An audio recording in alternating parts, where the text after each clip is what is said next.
सवाल हूँ, जवाब हूँ, जहन में अब भी जो तुम्हारे मैं वही साल हूँ। वो सारी बातें, वो मुलाकातें, कभी नरम कभी गरम, सही गलत में कोई ना शर्म है। Hop the chair about the on the rocks, पूछना सुनाना things with no pause, रोक टोक ना कोई, just let your rhythm talk. Nobody moves like shaker. It's shaker, Shaker tonight, shaker, shaker tonight, shaker, shaker tonight, shaker, shaker tonight. Hello and welcome to Kashified presents Shaker Tonight.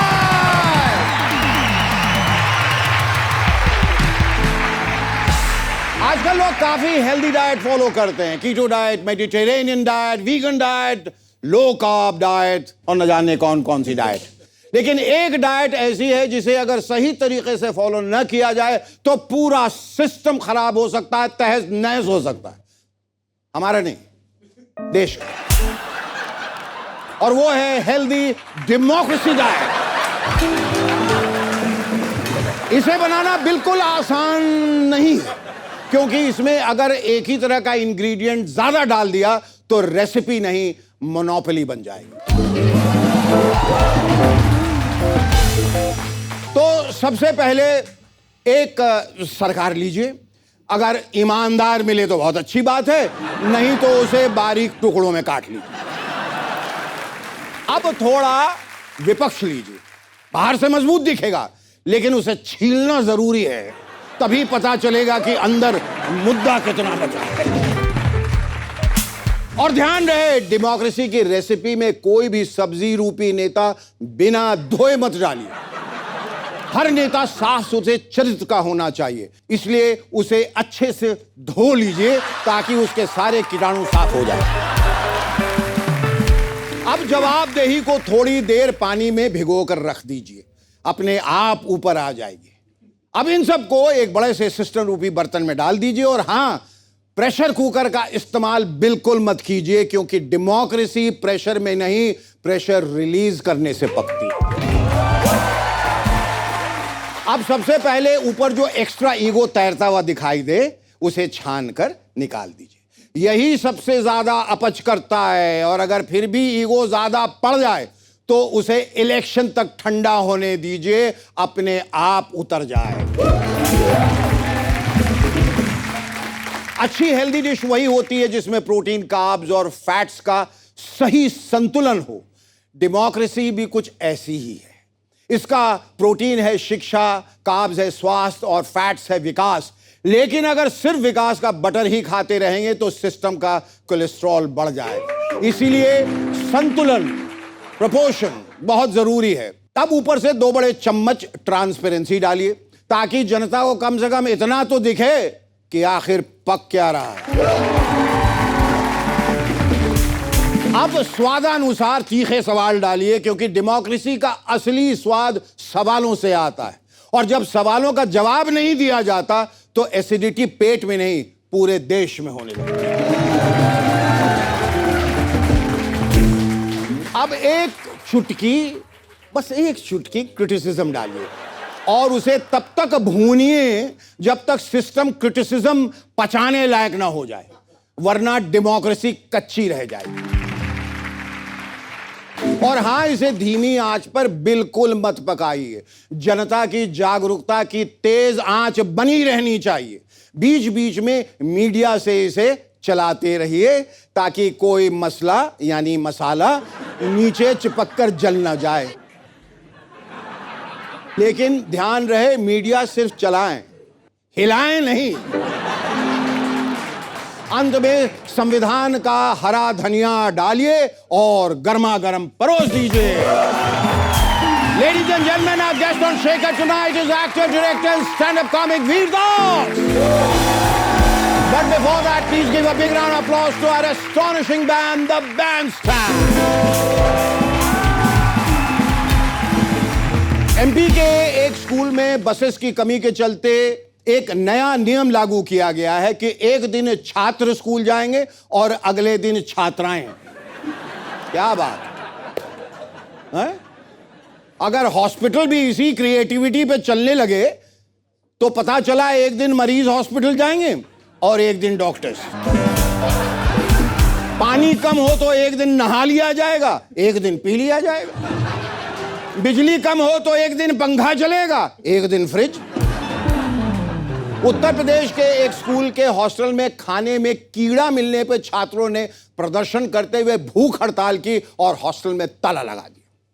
हम छात्रों की इस हरकत का समर्थन नहीं करते, क्योंकि अगर हर बार बच्चे खराब खाने पर सवाल पूछते रहेंगे तो जो जिम्मेदार लोग चैन से खा रहे हैं उनको कितनी परेशानी है।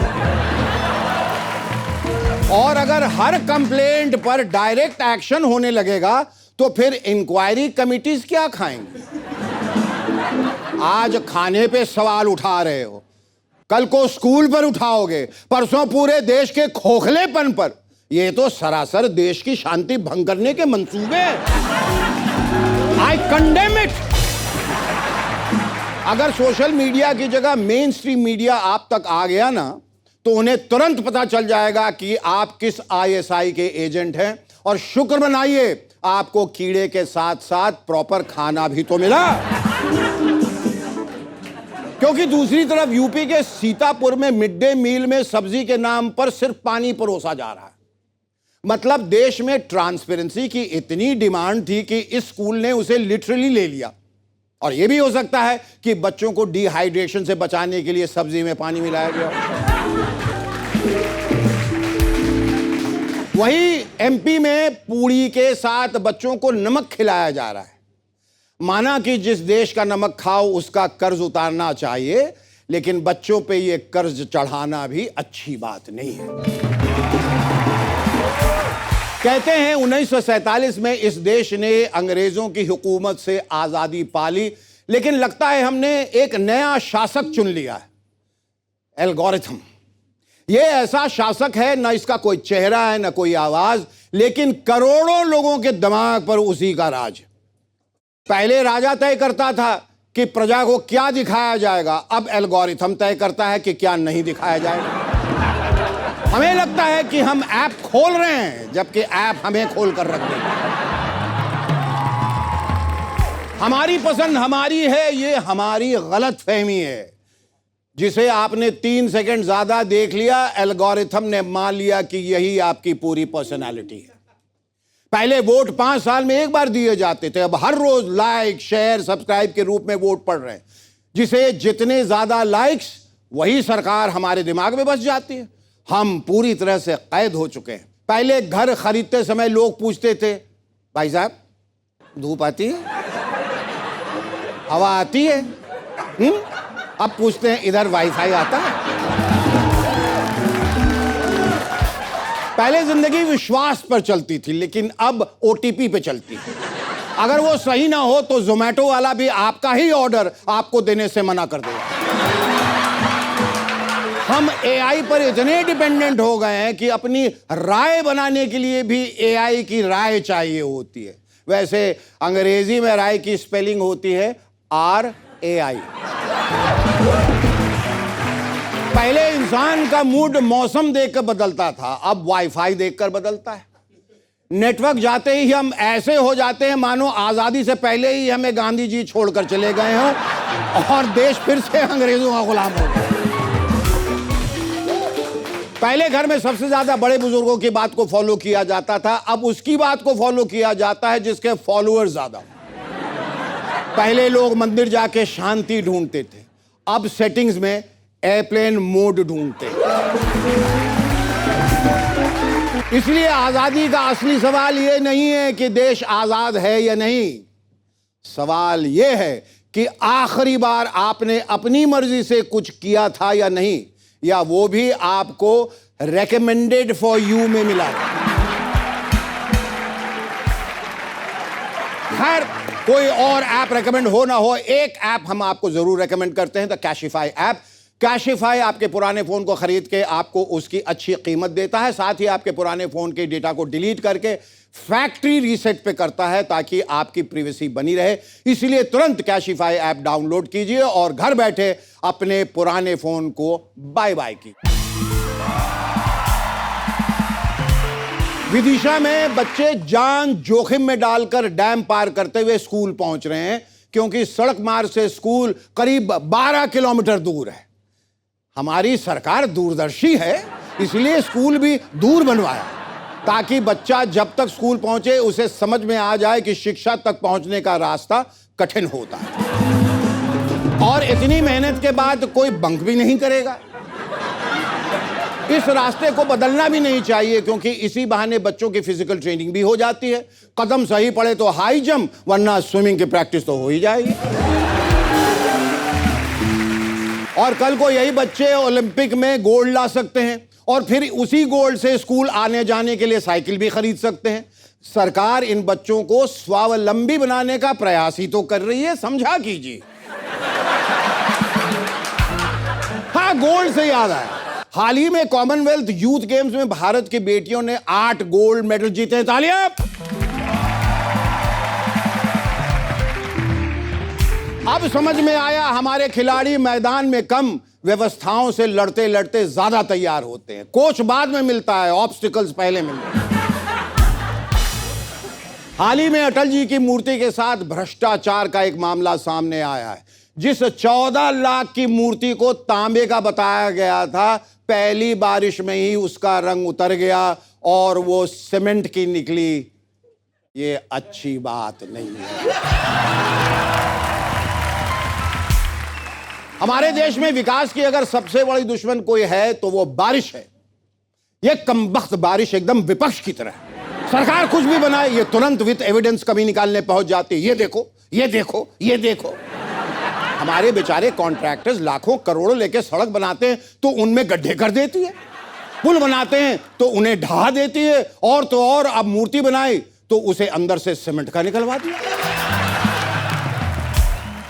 अब इतनी ट्रांसपेरेंसी भी तो लोकतंत्र के लिए ठीक नहीं है ना। लेकिन इससे एक बात साबित हो गई, 14 लाख का रंग लगा दीजिए या 14 करोड़ का, अटल बिहारी वाजपेयी जैसे व्यक्तित्व पर दूसरों का रंग ज्यादा देर टिकता नहीं।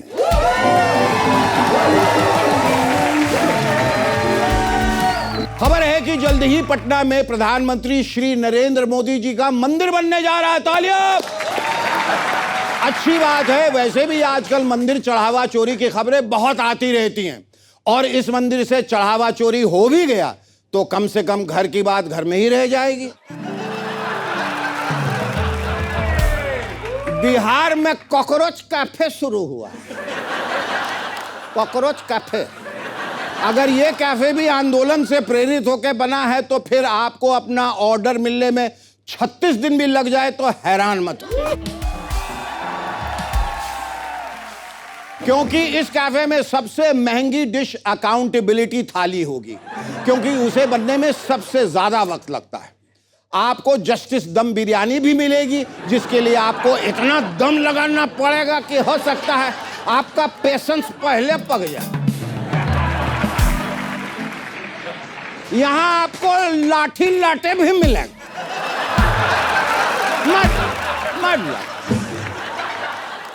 जिसके आपको पैसे भी नहीं देने, यह बस आपको अच्छे व्यवहार के बदले मिलता है।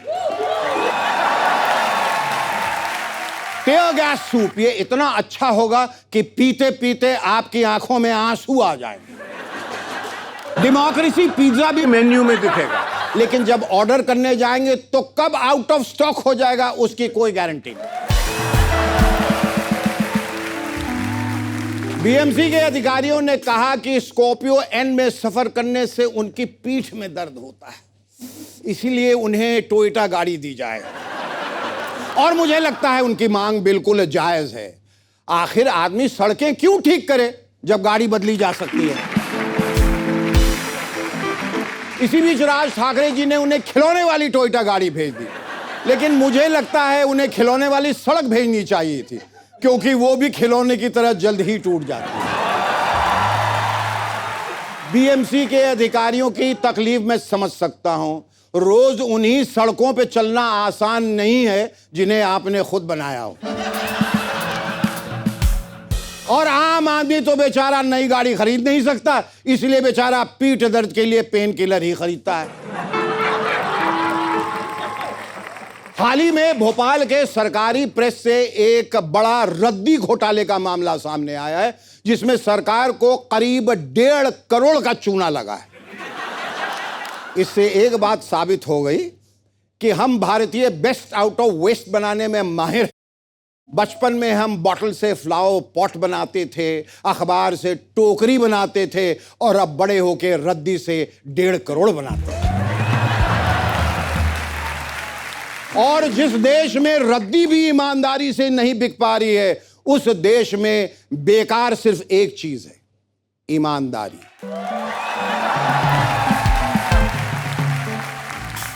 मुबारक हो, देश में आजकल बड़ा अच्छा माहौल है। हर कोई किसी न किसी बात पे प्रधानमंत्री से माफी मांग रहा है, और प्रधानमंत्री भी बड़े दिल वाले हैं। जो माफी मांग रहा है उसे भी माफ कर रहे हैं, जो नहीं मांग रहा है उसे भी। माफी मांगने के इसी क्रम में फेसबुक से पीएम मोदी की वीडियो हटाए जाने पर बीजेपी सांसद निशिकांत दुबे ने कहा कि मार्क जकरबर्ग को मोदी जी से माफी मांगनी चाहिए। बेचारा जकरबर्ग, इतने सालों से उसने मेहनत की, फेसबुक बनाया, और अपने ही प्लेटफॉर्म से पीएम की वीडियो हटाने पर उसी को भला बुरा कहा जा रहा है। नॉट डन ना। ये तो वही बात हो गई कि आप अपनी मूंछ निकालें और ना ही आकर आपको डांटे और कहे कि माफी मांगो, मुझसे पूछे बगैर मूंछें क्यों काटी। दैट्स व्हाट आई कॉल मूंछ अडू अबाउट नथिंग। देखिए ना, देश शिक्षा मंत्री से माफी मांगने के लिए कह रहा था, फिर स्टूडेंट्स पुलिस को लाठीचार्ज के लिए माफी मांगने के लिए कह रही थी, रूलिंग पार्टी के एमपी छात्रों को गालियों के लिए माफी मांगने के लिए कह रही थी, लेकिन फाइनली यूएसए जकरबर्ग और उसकी टीम मेटा आके माफी मांग के चली गई, और मोदी जी ने मेटा से लेके बेटा, बेटी और जन बीटा को भी माफ कर दिया।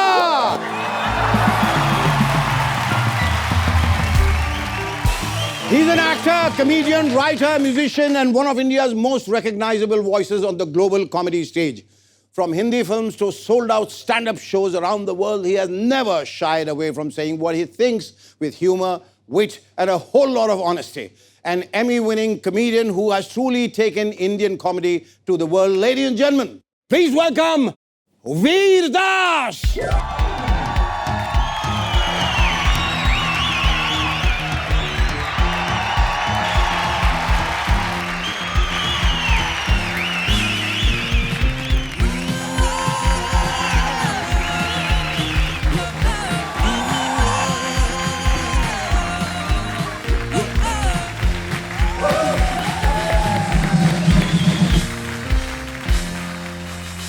I hope you are comfortable. I hope you are happy. Thank you so much for coming on Shaker tonight. It's such an honor to have you. Sir, thank you for calling me. I was very surprised जब आपका phone आया। क्यों? आपके इतने talented, powerful guests अरे आए हैं यहाँ पर। आपसे ज्यादा कौन टैलेंटेड होगा? हम तो अभी अभिनय से परफॉर्मर हैं। You have performed in international stage. हमें तो वहाँ पहुँचने में शायद जिंदगी निकल जाएगी। But congratulations on winning the international Emmy award for the first Indian to win the award. अच्छा, मुझे समझ में नहीं आ रहा, इतनी सारी बातें तुम्हारे बारे में मैंने पढ़ी, और मैंने खास तौर पे कहा कि वीर को इसलिए बुलाना है, अंतर्राष्ट्रीय स्तर पे भी हमारा नाम जो है गर्व से ऊंचा हो गया, देश का नाम ऊपर किया है। वीर, सबसे पहले तुम्हारे नाम से शुरुआत करते हैं। वीर और दास, ये कैसा विरोधाभास? क्या वीर भी और दास वीर भी है और दास भी है? या तो वीर रहिए या दास रहिए। मिडिल नाम सरन है। तो मैं कहना चाहता हूँ कि अगर भगवान के शरण हो तो भगवान की शरण में हम वीर दास हैं, मतलब भगवान के ब्रेव सर्वेंट हैं। वाह, बहुत खूब, बहुत खूब। अब मैं एक थोड़ी सी अलग किस्म की बात करने वाला हूँ। वो ये कि हमारे नाट्य शास्त्र में 9 रस हैं। इसमें वीर रस अलग है जी, हास्य अलग है। वीर में हास्य कैसे आया? क्योंकि जब वीर में हास्य रह जाता है तो वो वीरता क्या वीरता रहती है, या हास्य में जब वीरता आ जाती है तो क्या वो हास्य रहता है? तो इस वीर की वीरता, इस वीर की गंभीरता, इस वीर की अधीरता, इस वीर की संवेदनशीलता, इन सब के बारे में जानना चाहूंगा। स्टार्ट। अब बोलने वाले तुम हो, मैं तो आज सिर्फ सुनने वाला हूं। सर, जो मुझको सबसे खूबसूरत चीज लगती है हास्य के बारे में, उसको प्लान किया नहीं जा सकता, एक सरप्राइज होती है। जैसे आप खांसते हैं या आप चीखते हैं, वैसे आप हंसते हैं, वो निकल जाती है। वो निकल जाती है। तो आई थिंक जब एक आदमी हंसता है तो जो उसकी बॉडी में आजादी होती है कि उसका दिमाग बंद हो जाता है और बॉडी आजाद हो जाती है, वो सबसे खूबसूरत चीज लगती है। तो आई थिंक जो वीरता होती है ना, वो हंसाने वाले में नहीं होती है, एक्चुअली वो हंसने वाले में होती है। आई ऑलवेज से कि लोग कॉमेडियन को सुनने के लिए नहीं आते, ऑडियंस को सुनने के लिए आते हैं। Do you call yourself comedian? Because I don't know, I'm not too comfortable with this term. Why? वो इसलिए क्योंकि वो एक छोटी सी विधा है जी। जब आप बहुत सारी चीजें आपने की होती है जिंदगी में जी, तो how can you be a comedian? You are also an actor, you are also a director.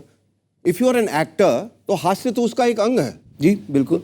When you आई से एक्टर, सब चीजें कवर हो गई उसमें, सब चीजें समाहित है उसमें।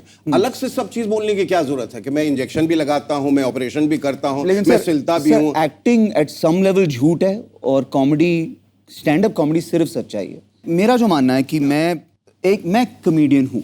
अगर आप कॉमेडियन बोलेंगे तो मुझको लगता है कि आप मुझको जोकर बुला रहे हैं, आप क्लाउन बुला रहे हैं, मस्खरा है। सर, जितना मैं बदनाम खुद को करता हूँ अपने शो में, आप क्या बोलने वाले हैं मुझको?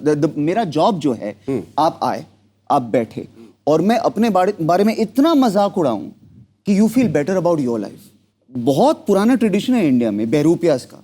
वो आके राजा के कोर्ट में बैठ जाते थे, विदूषक, हाँ। और अपने बारे में इतना मजाक उड़ाते थे कि राजा का पावर चला जाता था। It would humanise the king even. So I think being called a joker, being called a comedian, being called a idiot insult नहीं है, सबसे बड़ा कॉम्प्लीमेंट है। बहरहाल, तो हम इस पे आ जाते हैं, आपके कपड़े पे।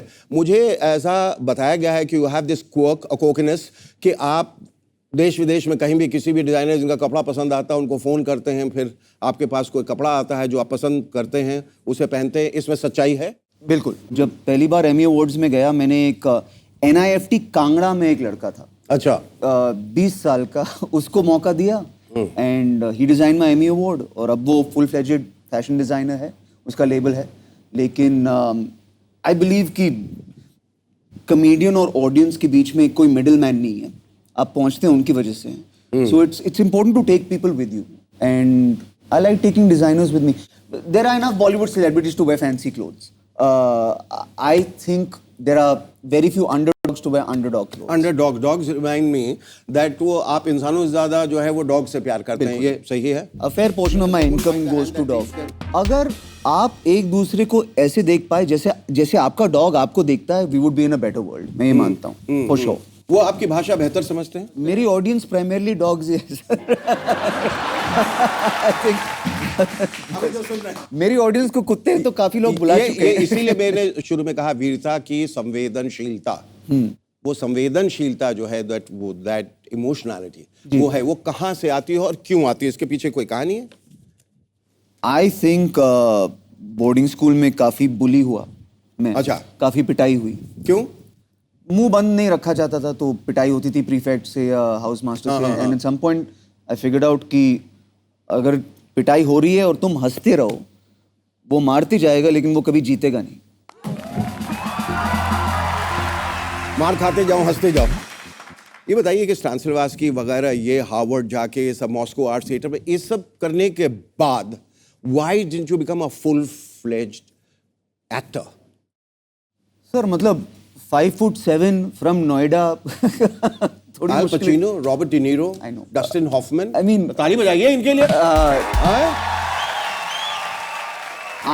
कद से कुछ नहीं होता है, मैं आपको बता दूं, हुनर से होता है। डैनी डिवीटो, मतलब इतने नाम हैं आपके सामने। आई थिंक स्टैंड अप से जो मेरा प्यार है बहुत बड़ा है। And I also think acting में कभी कभी जब आप डायरेक्ट कर रहे हैं, जब आपने लिखा है, जब आपकी क्रिएटिविटी ऊपर से नीचे बह रही है in the project, it's very very fun. लेकिन कभी कभी एक्टर होने के, you know, there is an old saying कि I act for free, you pay me to wait.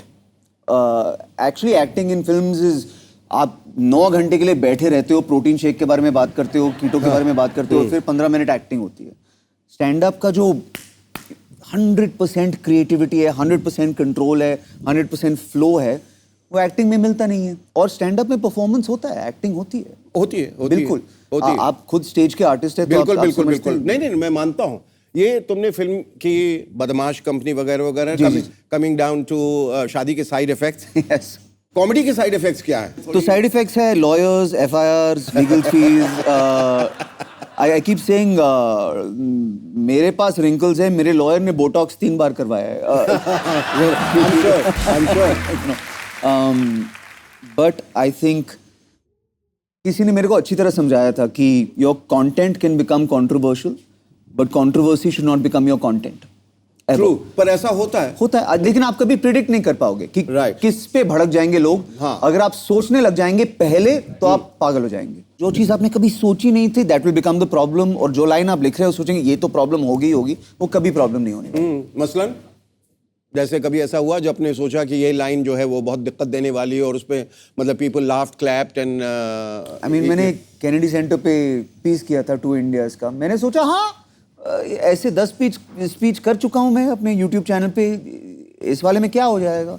अब जो हुआ सर हुआ 2 साल के वो लिए। कहीं इसलिए तो नहीं हुआ क्योंकि आपने देश के बाहर वो किया। अगर यहाँ करते, कहते घर के अंदर रह के आप घर की जितनी बुराई कर सकते हैं कर लें, बाहर जाके ना करें, ऐसा नहीं सर, अगर आप वो मानते हैं ना कि घर के अंदर जो होता है वो घर के अंदर होना चाहिए, वो फिर उस घर में और ज्यादा मिसट्रीटमेंट हो जाती है। कि अगर पापा मम्मी को मार रहा है और बाहर जाके मत बोलो, तो फिर पापा मम्मी को मारता रहेगा। सच बोलनी चाहिए हर जगह। अगर आप एक सुपर पावर है, if you are proud of your country, I am very proud of my country. हर देश में, हर लाइट में, हर डार्कनेस में खुलेआम जोर से बोलो अपने देश के बारे में, मैं ये मानता हूँ। और जो एक्चुअली वो स्पीच था, उसके 98% व्यूज इंडिया से ही आए हैं।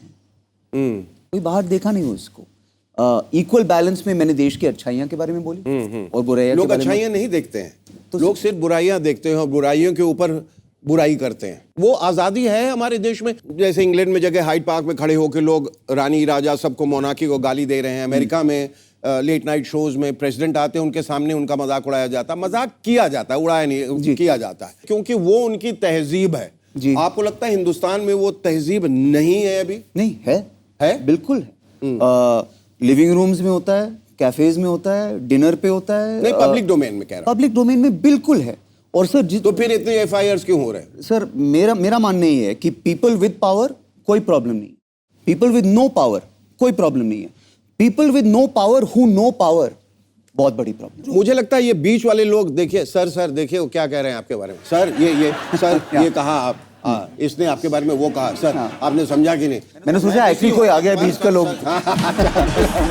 कौन सा दल आ गया यार, मैं तो भागो। पर आपको ये लगता है, look at this, Edward Bulwer Lytton का ये है, the pen is mightier than the sword. आपको लगता है जो कलम है उसमें इतनी बड़ी ताकत है कि वो सियासत हिला सकती है, वो दुनिया बदल सकती है? बिल्कुल। आदमी तो मर सकता है, लेकिन शब्दें नहीं मर सकती। शब्दें तो जीते हैं हमेशा के लिए। तो I think the main job of a artist क्या है कि आप कुछ लिखे कि जब आप मर जाए, that lives on, something that outlives you, you are trying to create. वो कमेडियन का जॉब है। एक कमेडियन जिनको मैं पसंद करता हूँ, उनका नाम है जॉर्ज कार्लिन, बहुत पुराने कमेडियन है।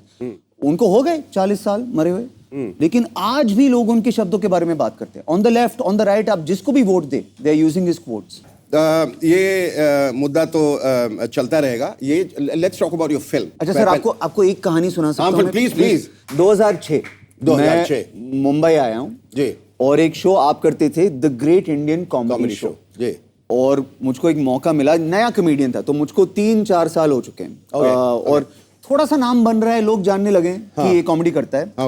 आपका एक प्रोड्यूसर था, उन्होंने मुझको ऑडिशन दिया।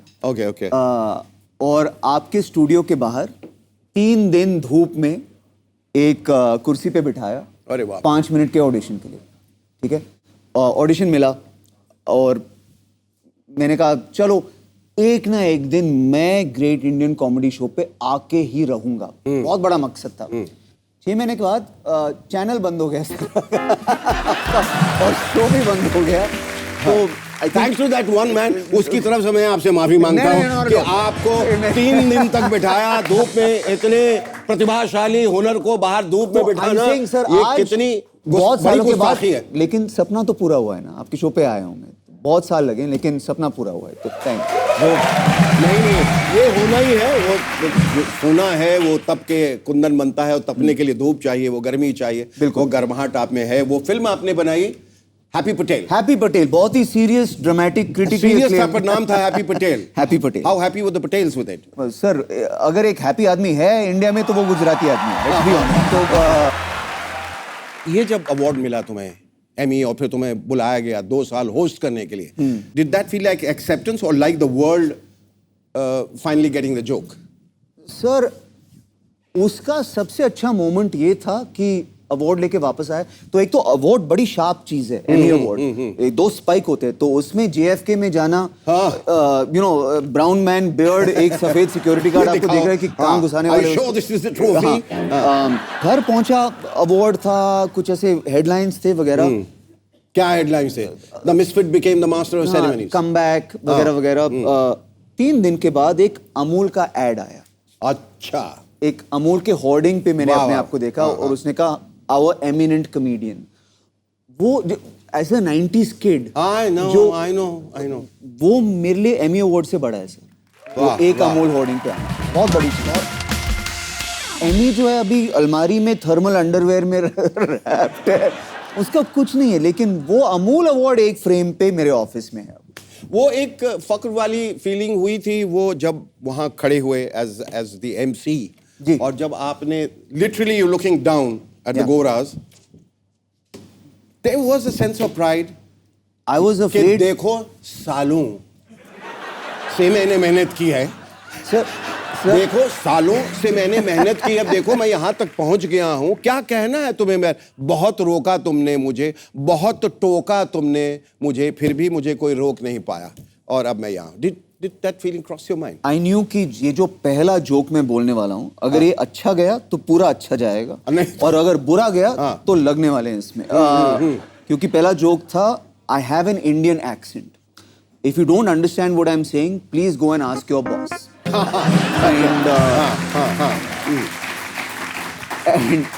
And if your boss doesn't understand your boss is boss. तो सर इधर 3000 गोरे लोग बैठे हुए हैं, और उनसे एक ब्राउन आदमी कभी ऐसे बात नहीं किया पहले, तो आई वाज लाइक अगर ये अच्छा गया तो it means times are changing a little bit. But I think they have a far greater sense of humor than we Indians. नहीं, ऐसा नहीं है। इंडियंस का हाँ, नहीं तो सबसे अच्छा वो Academy Awards में वो थप्पड़ नहीं पड़ता। हमारा सेंस ऑफ ह्यूमर प्राइवेट होता है लेकिन बढ़ के होता है।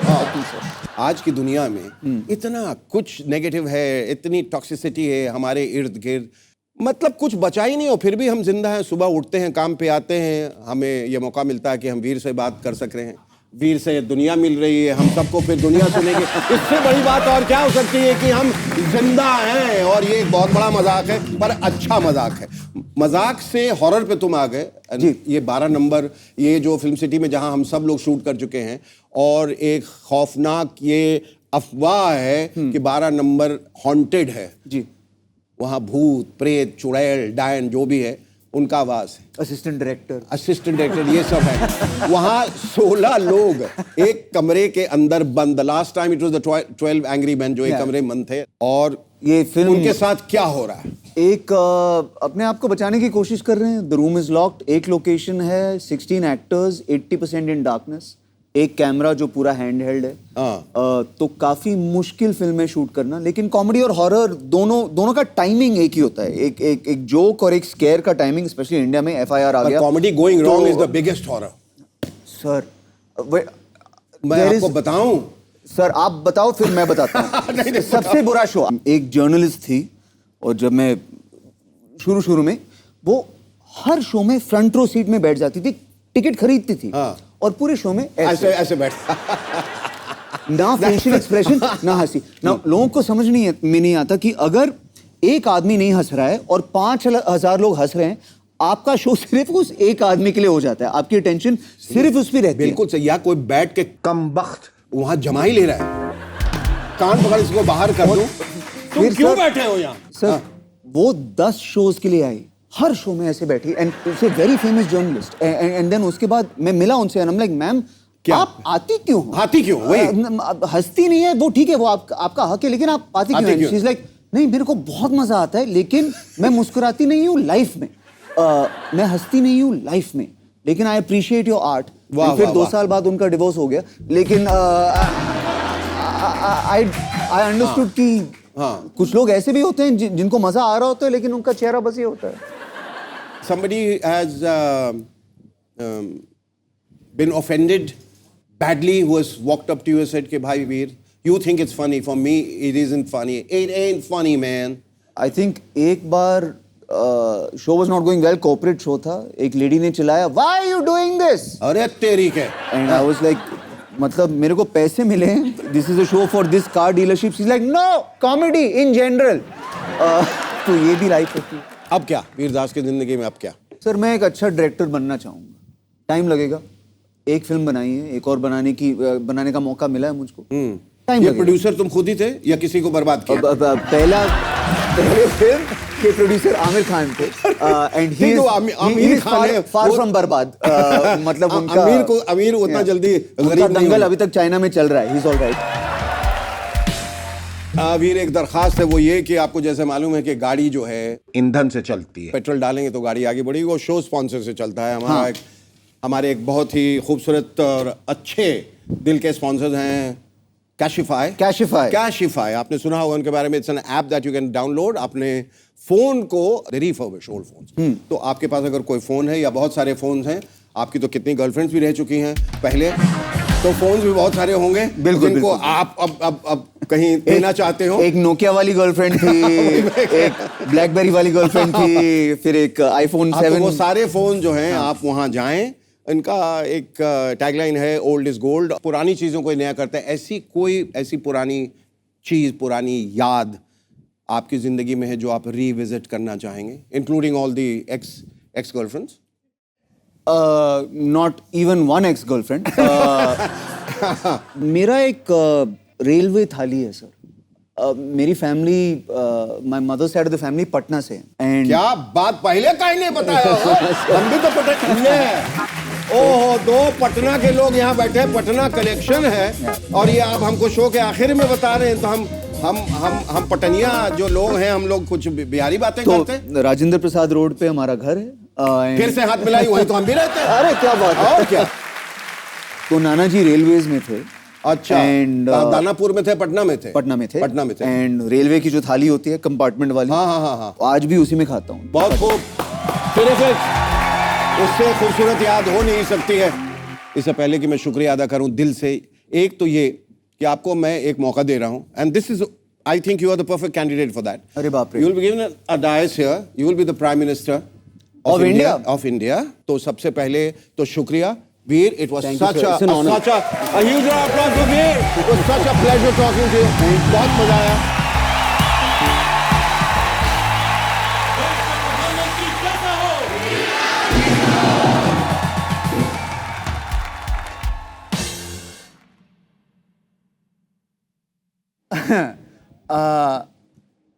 नमस्कार, मेरे पास ज्यादा दोस्त नहीं है, तो मैं मित्रों नहीं बोल सकता, एक ही दोस्त है, तो नमस्कार मित्र।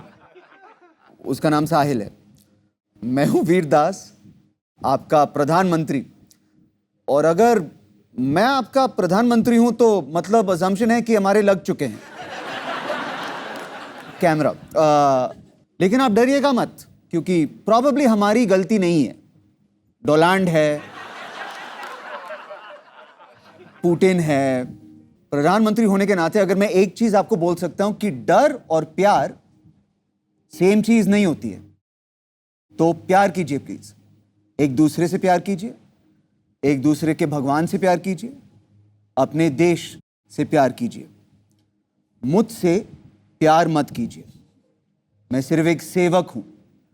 ये जो देश का प्यार है, मुझसे पहले था, मेरे बाद रहेगा, और मुझ जैसे काफी सेवक आएंगे और जाएंगे। अगर आपका देश का प्यार बना रहेगा ना, हम अच्छा काम करके जाएंगे। अभी मुझको जाना है, एक लेडी को चॉकलेट खिलाना है। Thank you. बहुत बढ़िया।